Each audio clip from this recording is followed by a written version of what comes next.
মন্ডলা art বা মন্ডলা শিল্প কী? মন্ডলা শব্দটি এসেছে সংস্কৃত শব্দ মণ্ডল থেকে, যার আক্ষরিক অর্থ হল বৃত্ত বা সার্কেল।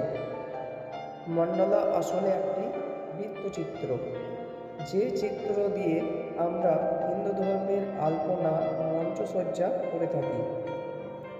বৌদ্ধ ধর্মের বিভিন্ন সাধনা এবং ঐতিহ্য রক্ষা করে এই চিত্র।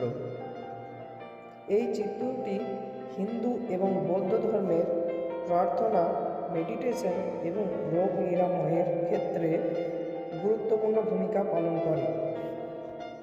মন্ডলা শিল্প মানুষের মনকে সুন্দর করে তোলার জন্য গুরুত্বপূর্ণ ভূমিকা পালন করে আর্ট থেরাপি হিসেবে। মন্ডলা শিল্প করার জন্য প্রথমে একটা বড় বৃত্ত আঁকতে হবে। তার ভেতরে নিজের ইচ্ছে মতো বিভিন্ন ডিজাইন বা নকশা এঁকে সেটিকে পূর্ণ করতে হবে। এই নকশার মধ্যে আমরা বিভিন্ন রঙের পেন, পেন্সিল ব্যবহার করতে পারি। মন্ডলা শিল্পের আকৃতি, রং এবং নকশা নিজের নিজের চিন্তাভাবনার ওপর নির্ভর করেও গড়ে উঠতে পারে।